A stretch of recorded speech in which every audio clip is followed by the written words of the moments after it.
Hi friend, मैं विकास sir आपके सामने हाजिर हूँ। और एसएससी में क्वेश्चन में पूछा जाता है कि सबसे पहले जो है वास्को डी गामा भारत कब आया था। तो मैं आपको भारत के बारे में बता देता हूँ कि कहते हैं कि भारत की खोज वास्को डी गामा ने की थी।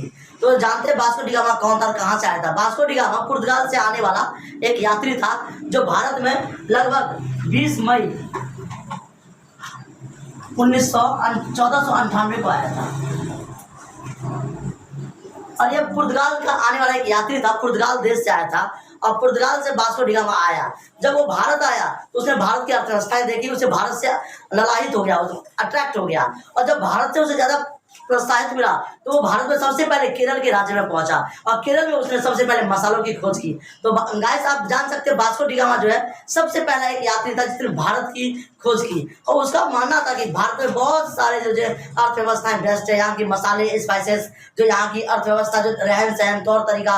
तो भारत के सांस्कृतिक से जब वास्को डी गामा प्रभावित हुआ और भारत की अर्थव्यवस्थाओं में देखा जाए तो वास्को डी गामा ने सबसे ज्यादा जो है वो मसालों से प्रभावित हुआ। यहाँ की लहसुन, अदरक, जैसे यहाँ के आप विभिन्न प्रकार के देख सकते हैं, धनिया, मिर्च और प्याज, लहसुन, इन चीज़ों से वो प्रभावित हुआ। और वो चीज़ देख करके वास्को डी गामा ने जो है पहले केरल राज्य में 20 मई 1498 में भारत पहुंचा और उसने भारत की खोज की। कहते हैं कि वास्को डी गामा सबसे पहले 1469 में, यानी कि कुछ मान्यताओं के अनुसार 1469 में भारत पहुंचा था, जिसने की सबसे पहले भारत की खोज की थी। कुछ मान्यताओं के अनुसार 1498 में दिखाता है। तो ज्यादातर आप देखेंगे तो अलग अलग राइटर, अलग अलग लेखक, अलग अलग विचार लोग हैं जो अलग अलग अपने टिप्पणियां करते हैं। और वास्को डी गामा जो है हाइट का छोटा था और उसे यात्रा करने का बहुत ज्यादा शौक था, इसलिए वो यात्रा करता था।